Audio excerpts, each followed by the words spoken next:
Quando pensamos nas histórias bíblicas, imediatamente vêm à mente imagens de cidades imponentes, povoados vibrantes e locais que foram palco de eventos épicos. Nomes como Babilônia, Jericó, Nínive e Sodoma não são estranhos nem mesmo para quem nunca abriu uma Bíblia. Mas já parou para se perguntar o que aconteceu com esses lugares? Onde eles estão agora? Foram devastados por catástrofes, abandonados pelo tempo ou simplesmente engolidos pela história? Hoje, o Belo Mundo te leva em uma viagem no tempo para explorar algumas dessas cidades bíblicas que desapareceram. Vamos descobrir o que os textos sagrados nos contam sobre elas, como e por que chegaram ao fim, e o que arqueólogos e historiadores têm revelado sobre essas lendas do passado. Prepare-se, porque o mistério e a história começam agora. Número 1. Sodoma e Gomorra. Se vamos começar por histórias épicas de destruição, nada mais justo do que trazer as famigeradas Sodoma e Gomorra para a roda. Essas cidades, que ganharam fama eterna nas páginas do Gênesis, são o sinônimo perfeito de decadência e julgamento divino. E olha, o caos foi tão grande que essas duas ficaram marcadas até hoje como exemplos do que acontece quando tudo desanda. Na Bíblia, a coisa já não andava boa para os lados de Sodoma quando Abraão e seu sobrinho Ló chegaram na região. Os relatos dizem que a maldade dos moradores era tanta que até o céu começou a reclamar. Mas o problema ali não era só o tal pecado. Escritos antigos falam de ganância, crueldade e uma hospitalidade que era quase inexistente. Só para você ter ideia, eles inventaram uma tal de cama de Sodoma, usada para torturar visitantes. Crueldade ao extremo, né? E foi então que veio o aviso divino.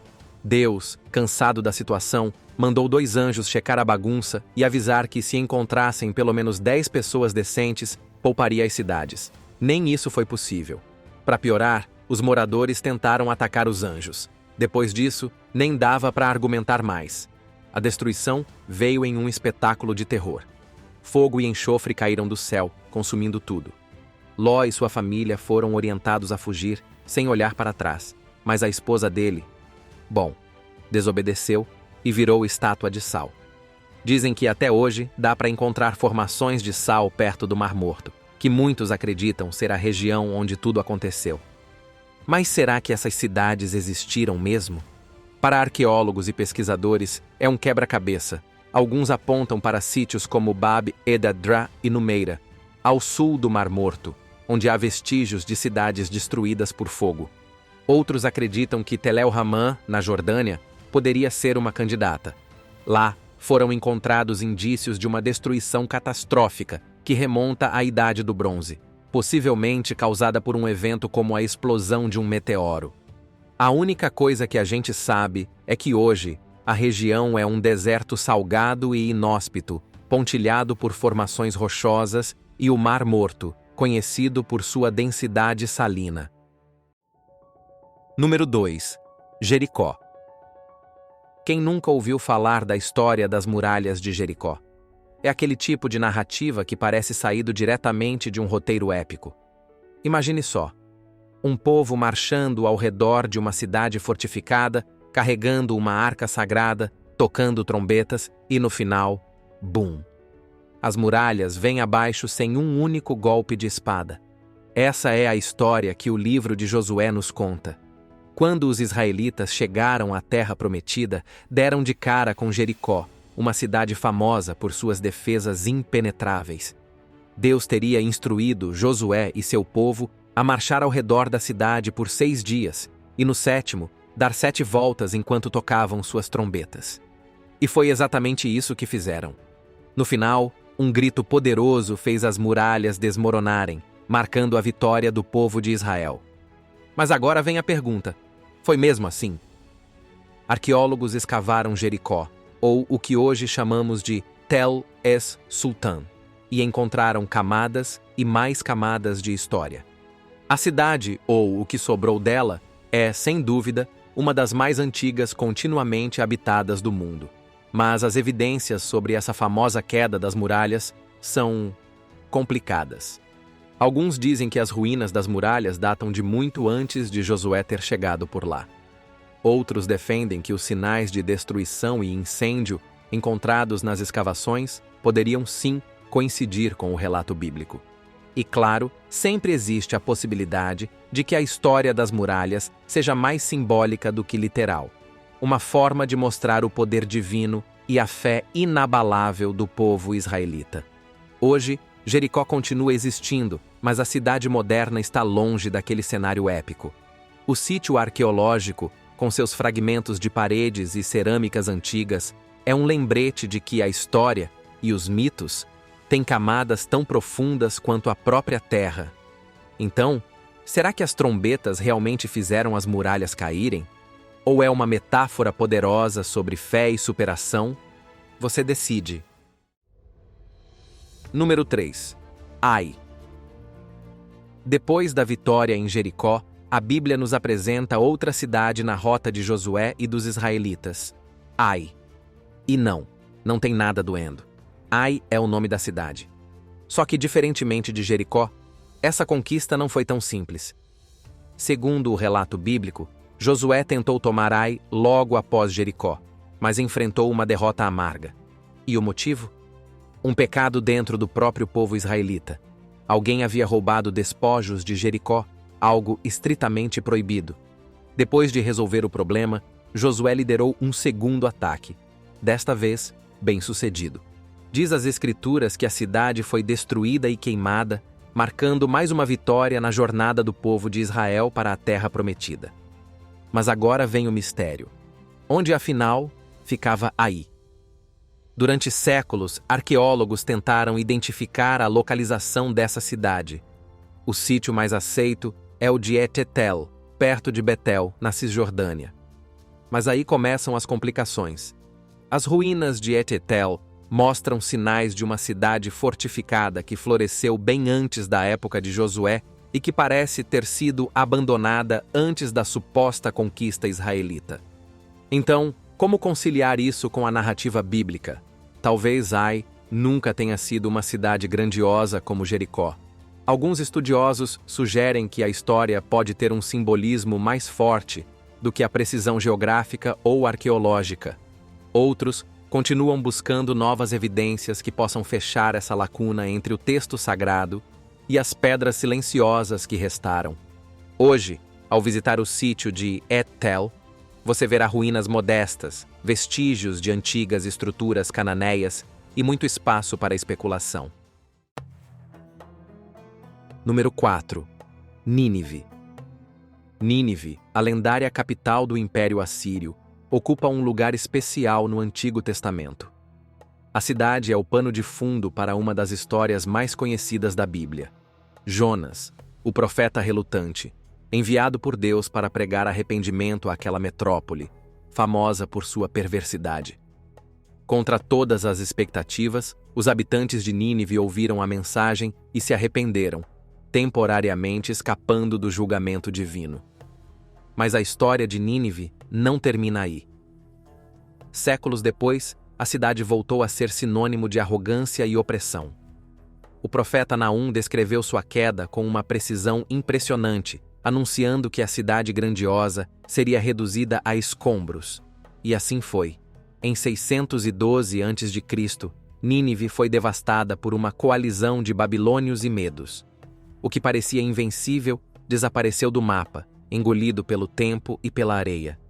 Por séculos, a cidade foi apenas um nome em textos antigos, até que arqueólogos no século XIX redescobriram suas ruínas perto da atual Mossul, no Iraque. O que eles encontraram foi impressionante. Palácios magníficos, relevos detalhados que narravam batalhas e caçadas reais, e a biblioteca de Assurbanipal, com milhares de tábuas cuneiformes, incluindo a epopeia de Gilgamesh. Hoje, as ruínas de Nínive ainda existem, mas muito do que restava foi destruído por conflitos recentes e atos de vandalismo cultural. O que sobrevive está em museus ou em nossas imaginações, alimentadas por relatos bíblicos e descobertas arqueológicas. Número 5. Babilônia. Poucas cidades na história carregam tanta mística quanto essa antiga metrópole. Citada inúmeras vezes na Bíblia, Babilônia é lembrada como um símbolo de idolatria, pecado e opressão. Foi lá que o povo de Judá viveu o famoso cativeiro babilônico, após Nabucodonosor II destruir Jerusalém em 586 a.C. Na visão bíblica, ela não era apenas uma cidade rica e poderosa, mas um exemplo vivo da soberba humana destinada a cair diante do julgamento divino. Historicamente, Babilônia era tudo isso e mais. Localizada nas margens do rio Eufrates, no atual Iraque, foi o coração de um dos impérios mais impressionantes da antiguidade. Sob o comando de Nabucodonosor, a cidade ganhou fama mundial com suas muralhas imponentes, a majestosa Porta de Ishtar e, claro, os lendários Jardins Suspensos, que podem até ser fruto da imaginação, mas nunca deixaram de capturar nossa curiosidade. Porém, assim como as grandes cidades bíblicas, Babilônia teve seu fim. Conquistada pelos persas de Ciro, a cidade começou a declinar, tornando-se apenas um eco distante de sua antiga glória. O ciclo continuou com gregos, romanos e outras potências controlando a região, até que Babilônia foi, literalmente, engolida pelo tempo. Hoje, o que resta dessa potência são ruínas espalhadas sob o calor do deserto. Alguns muros, fragmentos de templos e a base de palácios tentam contar a história de uma cidade que já foi o centro do mundo. Número 6. Tiro. Uma cidade que, na Bíblia, era quase uma celebridade entre os centros comerciais da antiguidade. Localizada na costa do atual Líbano, Tiro era o lar dos fenícios, os grandes navegadores do Mediterrâneo. Seu luxo, riqueza e influência eram tão imponentes que, claro, acabaram atraindo uma profecia nada favorável. Profetas como Ezequiel e Isaías não pouparam palavras contra Tiro, prevendo que sua arrogância e ganância acabariam em queda. E eles não estavam brincando. A cidade, que era dividida entre uma porção continental e uma ilha fortificada, achava que estava bem protegida, até Alexandre o Grande aparecer em 332 a.C. Com o tempo, a glória de Tiro foi desaparecendo. Hoje, ela é uma cidade costeira chamada Sur, habitada, mas longe daquela potência dos tempos antigos. Algumas ruínas ainda resistem ao tempo, incluindo partes submersas, portos antigos e restos de muros. O charme continua, mas só na memória dos livros e nas ruínas que atraem turistas. Número 7. Hazor. E que tal falar de Hazor? Essa foi uma das maiores cidades cananeias do norte de Israel, mencionada na Bíblia como a cabeça de todas as nações cananeias. Traduzindo, era poderosa, influente e, claro, fortemente fortificada. A narrativa bíblica conta que Josué conquistou e queimou Hazor durante a campanha israelita na Terra Prometida.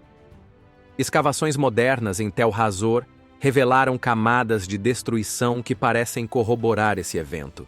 Mas como em toda boa história arqueológica, há debates sobre as datas e os detalhes. Hoje, Hazor é um sítio arqueológico impressionante, com ruínas de palácios, armazéns e fortificações. Número 8. Bet-San, Beit Shean. Bet-San, ou Beit Shean, é um lugar onde a história se sobrepôs de tantas formas que a cidade bíblica acabou enterrada sob camadas de civilizações posteriores. Mencionada na Bíblia como palco de eventos trágicos, como o destino dos corpos do rei Saul e de seus filhos, pendurados pelos filisteus, Bet-San já foi um importante centro cananeu e israelita. Situada no vale do Rio Jordão, a cidade ganhou uma nova vida sob domínio grego e romano, quando foi rebatizada de Saitópolis. Não era apenas uma cidade qualquer. Saitópolis era uma das mais impressionantes da Decápolis, um grupo de 10 cidades que funcionavam como centros de cultura greco-romana na região. Com teatros grandiosos, ruas com colunatas e banhos públicos luxuosos, ela prosperou muito além de sua fase bíblica. Ao visitar o Parque Nacional de Beit Shean, no atual Israel, É fácil se encantar pelas ruínas romanas, mas bem embaixo delas dormem vestígios da cidade mais antiga, aquela mesma mencionada nos livros de Samuel. A cidade bíblica, portanto, não está visível a olho nu. É uma cidade perdida sob outra cidade perdida. Número 9. Edom e suas cidades. Edom, o antigo reino ao sul de Judá, foi lar de um povo orgulhoso e estrategicamente posicionado nas montanhas do Seir. Descendentes de Esaú, irmão gêmeo de Jacó, carregavam no nome, que significa vermelho em hebraico, uma referência direta à sua origem. Embora tivessem laços familiares com Israel, o relacionamento entre os dois povos foi marcado por conflitos constantes, desde negar passagem aos israelitas no Êxodo até confrontos com reis como Salomão. Os habitantes desse reino eram adversários frequentes. E a animosidade chegou ao auge quando celebraram a destruição de Jerusalém, um ato que, segundo o profeta Obadias, selou seu destino. Entre as montanhas de Seir, Petra brilhava como uma joia de Edom. A cidade, protegida por cânions estreitos, era um centro comercial estratégico e uma fortaleza natural. Mas nem mesmo suas muralhas foram suficientes para resistir aos nabateus, que tomaram o controle no século V a.C. Com o tempo, o que restou do reino foi lentamente apagado. Obadias previu: não haverá sobreviventes da casa de Esaú, e a profecia se cumpriu. Hoje, o que era uma terra de rotas comerciais e fortalezas vibrantes, deu lugar ao silêncio das ruínas e das montanhas. Número 10. Megido, Armagedon. Megido é o tipo de lugar que carrega um peso histórico e espiritual incomparável. Citada diversas vezes na Bíblia, ela ocupava uma posição estratégica vital, sendo o ponto de controle de rotas comerciais importantes. Esse protagonismo fez de Megido um alvo de batalhas, destruições e reconstruções, como uma fênix que sempre renascia, até não renascer mais. Hoje, o sítio arqueológico de Tel Megido revela camadas sobre camadas de civilizações, desde os tempos cananeus até o domínio egípcio e israelita. Um verdadeiro quebra-cabeça histórico. E se o nome soa familiar, o Apocalipse pode ter algo a ver com isso. É ali, no Monte Megido, ou Har-Magedon, como o Apocalipse menciona, que se imagina o palco da batalha final entre o bem e o mal. O que resta hoje? Ruínas silenciosas, portões impressionantes, estábulos e vestígios de palácios que já foram símbolos de poder. Número 11. Samaria. Samaria foi o coração do reino de Israel no tempo de reis como Onri e Acabe. Não era apenas uma cidade, era o símbolo do poder político e econômico da região. Mas a Bíblia não economiza críticas. Os profetas frequentemente apontavam o dedo para sua idolatria e desigualdade social. Quando os assírios chegaram em 722 a.C., a história de Samaria deu uma guinada trágica. A cidade foi tomada, boa parte da população foi exilada, e o que restou entrou em declínio sob sucessivos domínios estrangeiros. Hoje, o que chamamos de Sebástia, na Cisjordânia, guarda os vestígios desse passado grandioso. Entre colunas romanas, um teatro e basílicas bizantinas, também existem traços do período israelita, soterrados sob camadas de história. A Samaria bíblica não existe mais como a conhecíamos. A opulência e o agito deram lugar a paisagens rurais e ruínas que contam uma história de ascensão, queda e esquecimento. Número 12. Dan. E para encerrar com chave de ouro ou de barro, vamos falar de Dan, uma cidade ao extremo norte de Israel que carrega uma história bíblica repleta de reviravoltas. Originalmente chamada de Laís, foi conquistada pela tribo de Dan, que migrou para o norte em busca de novas terras. Após a conquista, tornou-se um importante centro do Reino do Norte, mas ganhou um papel controverso quando Jeroboão I decidiu estabelecer ali um bezerro de ouro para culto. Essa decisão, que desafiava a centralidade de Jerusalém, trouxe a ira dos profetas e marcou a cidade com um estigma religioso. O destino do lugar foi selado durante as invasões assírias no século 8 a.C., capturada e saqueada, sua população foi deportada, transformando o que antes era um centro vibrante em ruínas silenciosas. Hoje, o sítio arqueológico de Tel Dan oferece um vislumbre dessa história. Um dos destaques é o portão monumental em tijolos de barro, um dos mais antigos da região, datado da Idade do Bronze. Vestígios de um santuário também foram encontrados, possivelmente ligados ao culto idólatra que tanto incomodou os profetas. E assim encerramos mais um capítulo impactante aqui no Belo Mundo. Se essa história te chocou tanto quanto a gente, não deixe de se inscrever no canal, ativar o sininho e acompanhar nossos próximos vídeos. Queremos saber sua opinião. O que mais te impressionou nessa narrativa sombria? Deixe seu comentário aqui embaixo e vamos continuar essa conversa. Obrigado por estar com a gente até o final. Nos vemos na próxima jornada, desvendando os lados mais obscuros e menos conhecidos do nosso mundo. Até lá!